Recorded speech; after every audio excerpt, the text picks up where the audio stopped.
Hello. We are up in northern Michigan near Traverse City for a month, and I brought my, sort of portable studio with my overhead phone holder and my light, and pared down the supplies somewhat, and brought some pieces that needed finishing and some paper, and just, so that I could continue painting and doing YouTube and whatever I wanted to from here. So this is one that I worked on in stages at night. I've talked about how I'll, with my husband, watch TV at night, and that it really helps to kind of occupy the brain for at least the beginning stages. And so that's what this one is. And I mean, it really could be done. I don't look at it and say it needs a lot. And it's just a style thing. I could leave it just the way it is without any more little details, but I do want to do a little something to it. Maybe some texture with some oil pastels, maybe a little bit of metallic gold, but I don't want to take it too far. I really like the way it is. I also was thinking value-wise to just darken with a wash, a little bit of a indigo wash through here a bit. So yeah, I was just studying it and thinking about value, meaning light areas, dark areas. There could be a little dark in the background here to make some of this pop a little more. And then some texture. So that's kind of what my thoughts are. So I think I'll start with putting in the indigo in the background, and I'm gonna grab I brought some aqua gouache with me. I brought some golden so flats. I'm gonna do a separate video on those because they are amazing. And I'm just gonna take a little bit of this. This is the black blue. And just do a little bit of dark back there.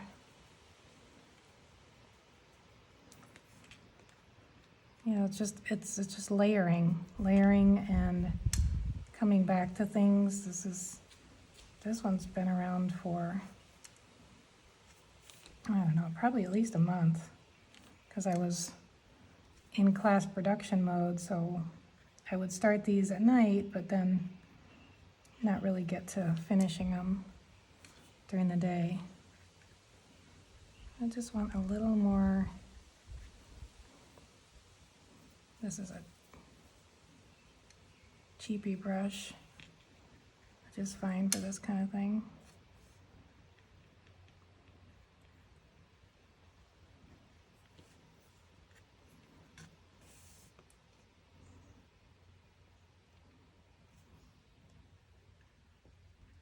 Anyway, the weather here is beautiful. I set this little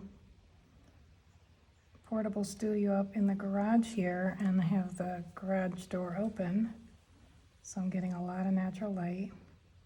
And since this is a rental, the garage is empty, which never happens at anyone's house, right? So it's kind of nice.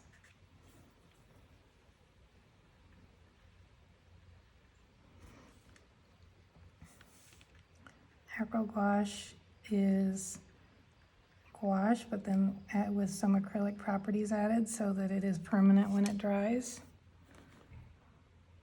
I think I might do a little more of that in here.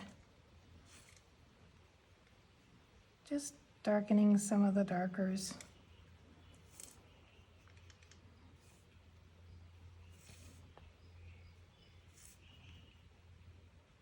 Okay, that brush is just too cheap for that. I don't even know why I brought it. Let's do a little better, much better one. If you use brushes that are, I think I brought that for stirring. Sometimes I use cheap brushes for stirring. But a cheap brush will not give you the control, and it's just frustrating. You don't have to buy the best brushes in the world, but I do love, these are not the best brushes in the world, but they're great. The Winsor Newton Cotman designers. This is a number 6, but I love all of them. Where else do I want some of this dark? I had already done it up here, but since it was over yellow, it comes, you know, reads as green, so I'll do another coat of some of it.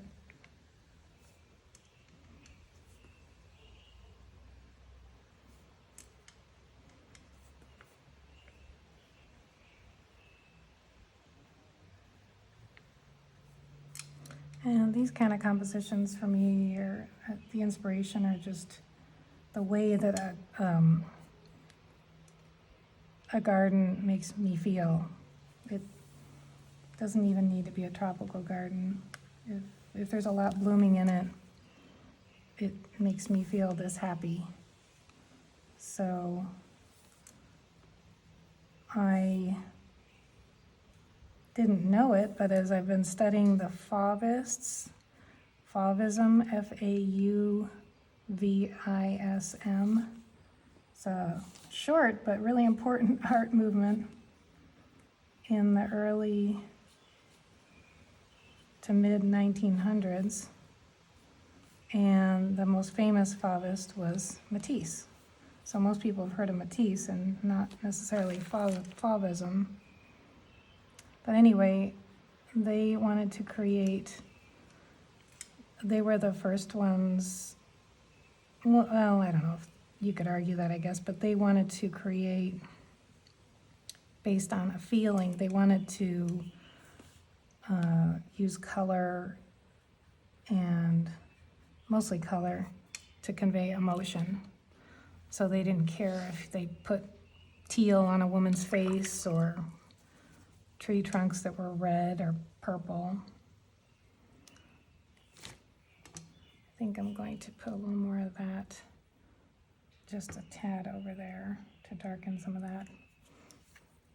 And I didn't really know that that's the way I painted until I knew that I was trying to convey my joy of gardens and flowers and just color. But I didn't think of it in those terms until I read about them and thought, that's kind of what I do. I don't want to worry about, like, this pink tree here. I don't want to say, well, a tree can't be pink, because I'm not concerned about that. I'm concerned with trying to convey emotion, but also have a successful composition, you know, with enough variety and, you know, color, but also some places that rest a little. Anyway, it's been fun to learn about. I think I'll do a class or video or something. So I'm going to lighten that up by taking paper towel while it's still wet.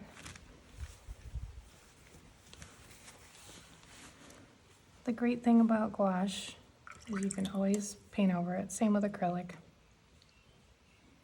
All right, so I think I'm done messing around with the darks. I might come in with another coat later, but I'm going to now add some of that texture I was talking about. I brought some of my favorite colors of the oil pastels, which are the Mungyo brand that I have a link to on my website in case you're interested, and then the Neocolor 2 crayons. These are water soluble, these are not. It doesn't really matter. I just go by the color, or at this stage, if I'm putting them on top, it doesn't really matter which one I use. Let's see, let me make some of these show up. See what that does over there.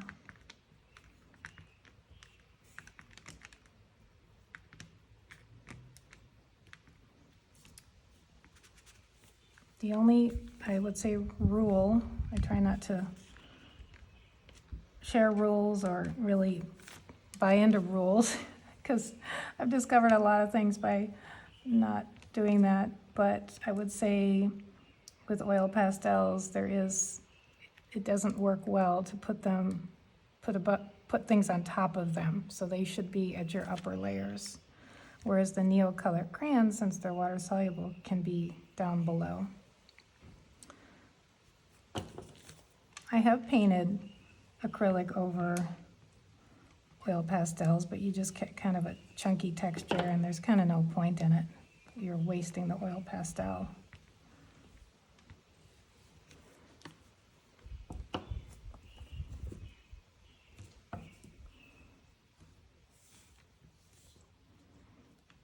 So I'm just spreading around some interest and trying not to make everything a focal point. That's a challenge for me. I get excited and then I want to put something here and there and everywhere, so I have to work on containing that.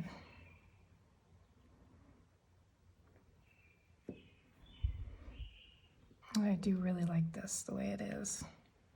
So I'm just scanning it now, wondering if there's anything I want to do.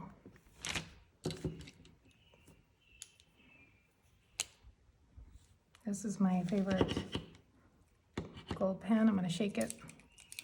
Yeah, good thing I didn't shake it over the painting, although that sometimes creates pretty mark. Oh, there you go. I was going to say that's why. That's what paint pens like to do. But in this kind of composition, it's not really a big deal. I can go over that. But they can misbehave.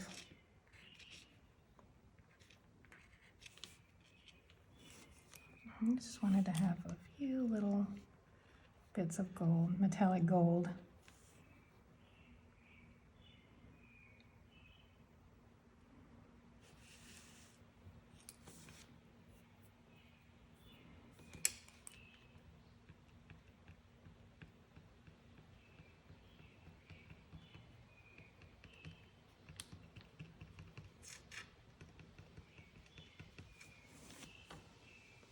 Of course, I can sign it too. And scanning it to see if I want to do anything. I've got my Posca pens I could use. I brought a few pencils, colored pencils, different kinds. I brought a white ink pen. I don't want to do that. I use a lot of the ivory colored Posca. You can see that's how I made these dots here, and some of them are maybe a little more faded. I'd like to bring them out a little bit.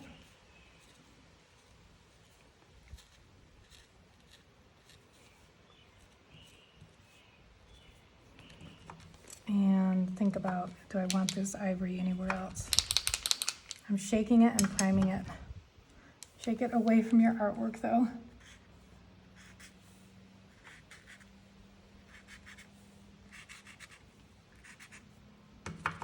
Just lightening, putting out like a highlight on some of these leaves. Sometimes if you haven't used one of these for a few days, it can take a while to get it to wake up, get that ink flowing. Poscas are the best paint marker that I have found.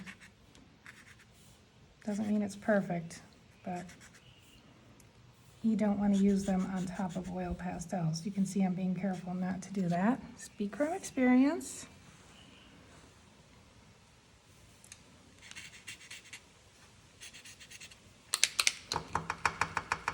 Come on, you. This one may be getting close to being used up.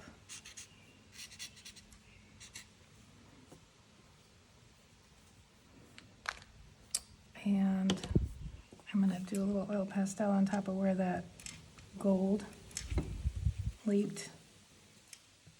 For texture, I sometimes like to put a similar color on top of another color. Just adds an interesting dimension.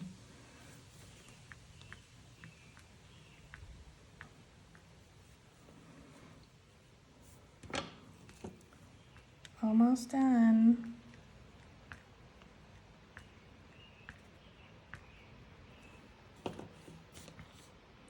I think you are finished. So I'll let it sit, and the only thing I want to come back and evaluate is, do I want a little bit more darker in here? Are my dark areas dark enough? They're pretty royal blue, especially right here and right here. So I might come through with, I could do a number of things. I could do what I did with the blue-black. I could tone it down, this royal blue, if I just made a wash of red. You know, let me see if I can show you on the color wheel. If you use a color, I talk about this more detail in my color mixing class, but if you use a color opposite the color wheel, so let's say we have kind of a color in here, I could tone it down with any of these. If I go this direction, it's going to be more purple, but it will take away some of that royal blue, so, and it will appear darker. So I may come in there with a little bit of reddish orange as a wash and just tone down that bright royal blue so that it's more like this. Maybe I'll just do that now while I have you watching. So let's see here. I could make an orange, but I think I brought one. Yeah, I did. And it's just the tiniest bit. Be careful with complementary colors. It does not take much. And you can always add more, so.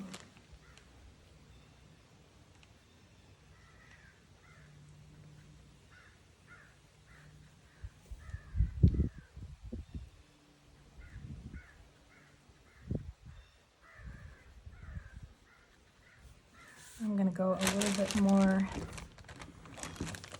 It's working, but I'm gonna add a little bit of yellow to the orange, just so that it goes more in that direction, less away from purple. Just a tiny bit.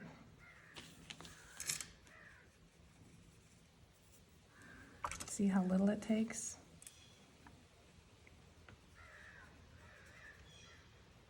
Yeah, that toned that down nicely. Put a little yellow in here.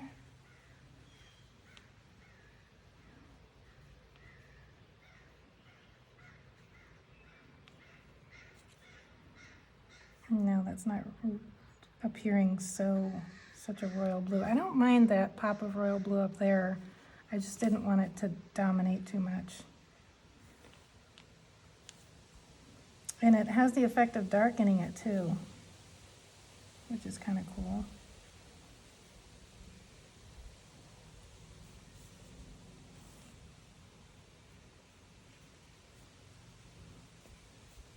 Color is so fun to play with.